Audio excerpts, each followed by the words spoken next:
Hiya peeps, Sprite here with a look at Resident Evil 7. Yes, I've streamed this, yes, I've played this, and it has scared the living bejesus out of me as a result. I found out about this game pretty much the same as everybody else when they did the kitchen demo.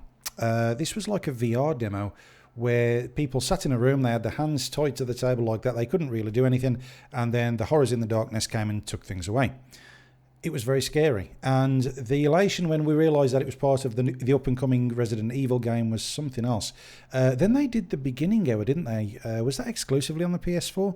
I don't know, but I played it either way, and it was like this little cabin and a very nice self-contained experience that again was very, very creepy. So I was looking forward to Resident Evil 7, and I'm proud to say that I've completed it. It almost killed me, but I completed it and wanted to share this video as a result. This is a very different game when it comes to what you would expect from an RE title. First off, it is first person. Everybody knows it's first person. And you play as a character called Ethan Winters, who gets a message from his wife saying, after 3 years, don't come and pick me up. I'll tell you where I am, but don't come and pick me up. And it's going for raw fear. So when you start playing this game, before you know it, you're in an abandoned shack, which was very similar to the one in Beginning Hour, although not exactly the same. And it's got plenty of influences from very modern games, very modern movies. If you're a fan of things like The Blair Witch or The Ring or The Grudge, it's very much leaning towards that kind of horror. If that kind of horror gets you, then this game will definitely get you.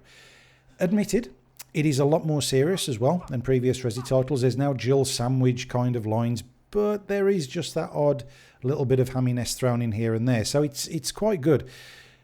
Also as well, the design of the game in general. I mean, you can see, of course, it's first person, and it's very atmospheric as a result. But everything's had a bit of an overhaul, even to the way that the weapons work and the inventory system as well. I'm trying to avoid spoilers as best as I can because I don't want to give any of the puzzles or the shocks away, but at least you can see what's happening with the game. One thing I did notice was that with the inventory, at times you would go into it and it doesn't pause the game. So you're being attacked by mad monsters, and then before you know it, you're down to your last bit of health, and you think, oh, that's cool, I'll just pause the game and heal up. You can't do that because the game doesn't pause. The only other game that did that at the time was Dead Space, when that first came out. I don't know if any other games have copied that, but it's nice. I like the fact that you can't pause the game with the inventory. You have to pause the game. But hey-ho. It is classic Resi, though.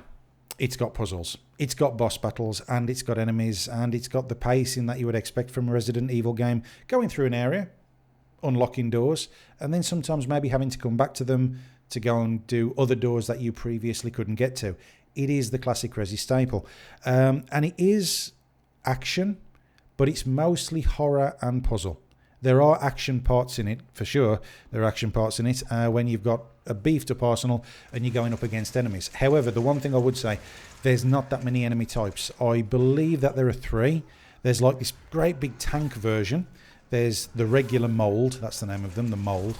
And then there's one which kind of scuttles along the floor. I don't think there's any other types than that, apart from the Baker family. Now, the Baker family I could talk about for a half hour. They are a family which have been infected by something. Again, won't say what. And you only get to see them for one scene. All of them, all 4 of them, or 5 of them, sorry, are together in the one scene. And I think the scene is made all the more powerful because you never see them together again, not all together, and you have to take them down one by one. And the way that you take them down are very good as well.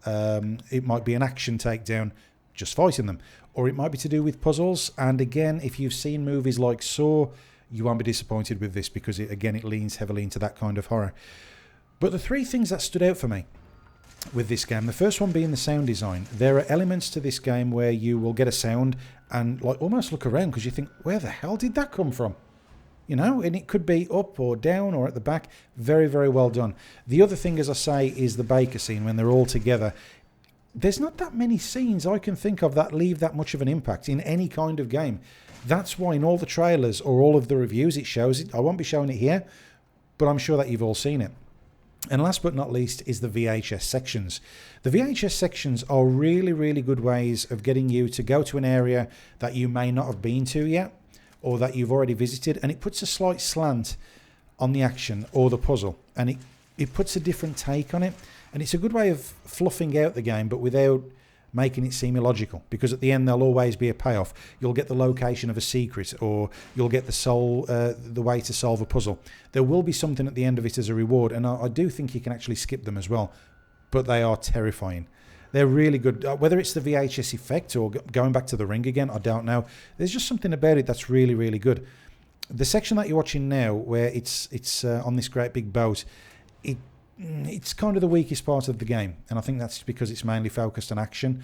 But the parts of it where you're in the Baker Mansion and in like the outhouse or the shed, I don't know what you call it over in the States, apologies, but it is like an extension of the house, and they are batshit scary, like really, really scary and atmospheric. In fact, I would say it's probably the strongest part of the game.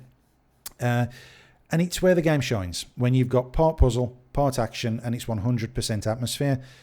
Unfortunately, towards the end of the game, it does kind of drop the ball a little bit when it comes to, not immersion, but I was expecting a stronger finish. The enemies, of which, again, like I say, there are only 3, it just kind of throws the enemies at you, and then you've got a boss battle of sorts, but it's nothing spectacular. I mean, it looks fantastic, but tactics-wise, there's nothing really to it. And there's somebody who shows up at the end and you're like, oh, okay. Because there are ties into Umbrella. There are ties into previous Resident Evils. Now, it could be something like a character reveal, or it could be something as small as seeing a picture on the wall that says the Arklay Mountains. I would argue the case, if you was ever going to play a Resident Evil game now, this is the one to play, because as a standalone title, it does great.